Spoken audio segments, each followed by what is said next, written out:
Hello, this is Builder Elephant, and at my local library I found the LEGO Ninjago Secret World of the Ninja New Edition, which I found out is from this new edition is from 2023. And you know, my kids don't follow Ninjago as much anymore, so while I know about the sets, I'm kind of lost on the actual story that's going on. So I thought it'd be fun to check out and see what's going on in the world of Ninjago, the new edition. But you know, as we open it up, you can see you've got the table of contents. We're going to find the different sections. You got an introduction about Ninjago.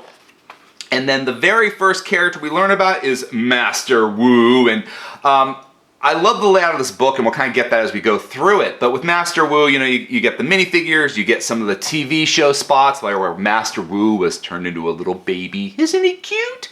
A lot of tea jokes about Master Wu. You know, you've got little fun facts, little about the character, things about different incarnations he's gone through, and then you've got your data file on all the characters. You know, also known as Lloyd's uncle, known for his unusual sense of humor, likes dancing and tea, and dislikes students ignoring his advice. So all the characters have like those little tidbits about them, and that's usually where like LEGO likes to throw in their humor in this book.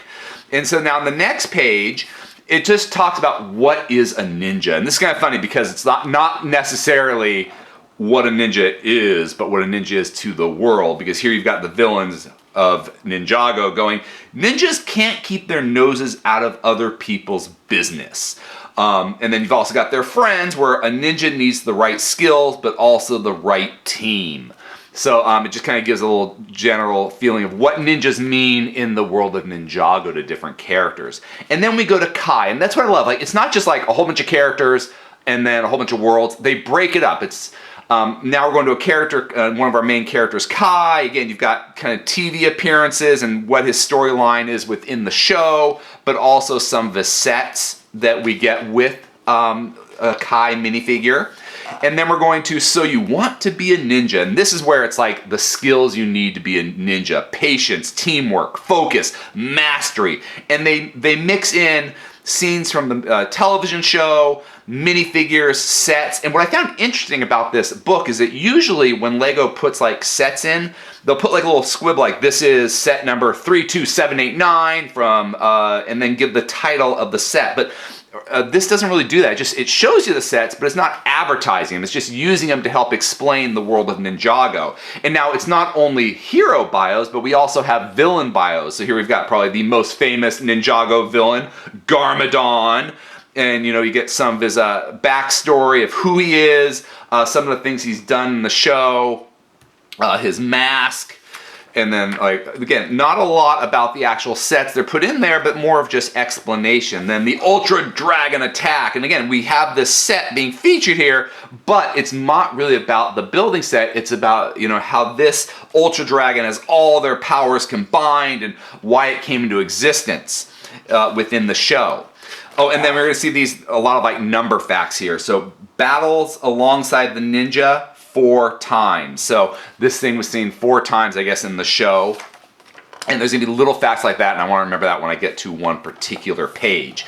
Now, what do ninjas wear? And now, this is kind of fun because, you know, you've got their basic outfits that they wear, but they use this page to kind of as an opportunity to tell some of the storylines that happen within the show, like when, you know, Zane's white robes turned pink thanks to Kai's red robes being washed at the same time. But also, like, you know, when Lloyd became the Gold Ninja, how Naya is just kind of her casual look. So it is a really good introduction to Ninjago, just to let people know what's going on. And then with Jay, you know, again, it is a wider picture of Jay, but for him, they really focused on the video game part of the storyline when they entered the video games. And then where do ninjas live? And they kind of make a crack about how, you know, their houses keep getting destroyed, so they got to build new places. But here we've got the different places they've lived in: the temples, the monastery, the Destiny's Bounty. And then we go to the vile villains, and this is just some of the other villains besides Garmadon who the ninjas have had to face, from, you know, the Battle Royale to the twins who time travel, and then even some of the characters who, you know, maybe they team up with later on in the story. Who knows? And then we get to another character profile with Lloyd. And so, again, they talk about his story in his life, how he started out evil and, you know, wanting to steal all the candy of Ninjago and then became a leader. And then we've got the dragons. Dragon mythology is a very big part of Ninjago, more so in a later storyline. And then how do you find your dragon form? So it just talks about their journey to finding their inner dragon power. Myths and legends. So here there's just lots of, this is like more background stories about things that happen with the Forbidden Skull, you know, his obsession with tea, the Cursed Realms, the first Spinjitzu Master, the Oni. So this is just brief little glimpses of like kind of the backstory of Ninjago. Then we focus on Naya and how she became a water spirit. The battle in the deep. So this... throughout the book, there's like, you know, Ninjago I know has had lots of different storylines over the years, and so we kind of, sometimes these sections will start focusing on one particular storyline. Then we've got the Overlord, another character bio of a villain, so you just focus on one particular villain. Enemies of Ninjago, so rather than just talking about a villain, like the groups of villains, like the Ninjroids, the Serpentine, the Ghost Warriors, Pyro Viper, so all like the groups, the Sons of Garmadon, but we don't focus on one character within those groups. Zane, and this talks about like when Zane was the Emperor of the Ice Palace and evil, but also like his roots of being an android, but also how he did fall in love, so he's not quite just a robot. Firestone Mech. Mech's also a very big part of Ninjago's history, and here you've got, like, you know, we talked about those numbers, you got big number, 87. Beneath Shintaro Mountain are 87 tunnels, so, you know, sometimes they're really random facts that you might not know about. Others, like with the Mech Dragon appearing in 4 times, maybe something more show related and appropriate. Then we've got the weapons of Ninjago, and I love this one because there's so many of these. Oops, it's a library book, and there were some torn pages, and now I just made one a little worse. But I was actually thinking like it'd be kind of fun to build this one because I've got all the pieces, so although I don't have a set, I can build the weapon. And they talk about the different powers of these weapons, not necessarily the pieces used to build them. And then Cole, and you know, I mentioned how like my kids stopped watching Ninjago. They actually stopped watching Ninjago when Cole became a ghost. It was just getting a little too dark for them, and they're like, this is not like as cheerful as it used to be. And that's actually where me and the kids stopped watching the story, was the Cole storyline where he turned into a ghost. And they're like, we're done. Then we've got the Ultrasonic Raider. Mastering the elements. So this talks about the characters and their particular element that they control or can steal from others. Who will win the Tournament of Elements? So again, that's like one of the storylines where they meet a new villain, and there's a new introduction to the storyline and what that season is about.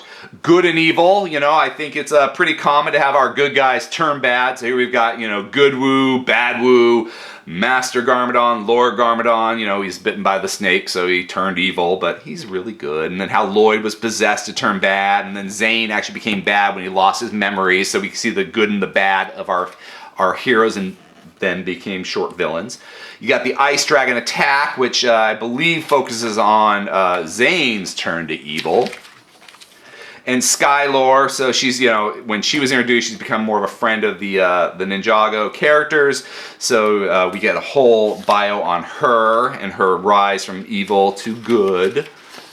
And then the Ninja Gamer, like I said, that was a big thing with Jay, was this game. And this is actually where I kind of like checked out of the sets for a while. I was like, I'm good.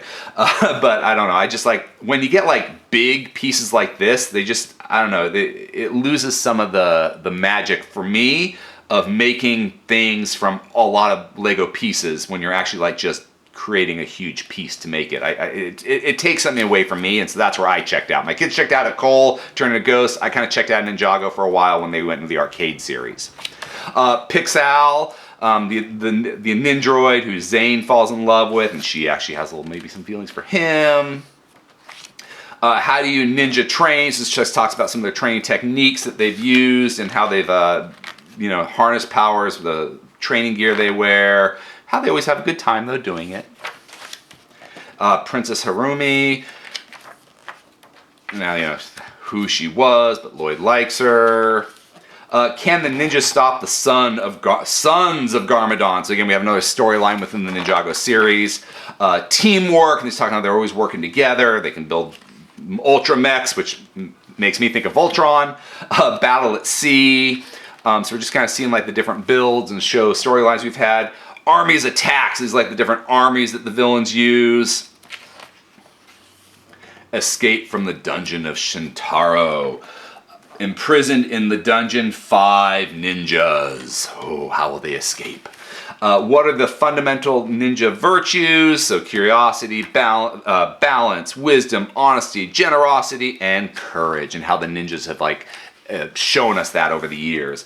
The Monastery of Spinjitzu, which is kind of a cool, this is like a really cool set I liked. The Crystal King, and this just kind of talks about the ultimate evil that was taken from Ninjago, and I believe this is like even where some of the villains are like, wait a second, we gotta stop this guy. The Final Battle, and these are some of those villains that actually may have stepped up, or maybe not villain, but just not the nicest of guys. The Attack on Crystal Palace,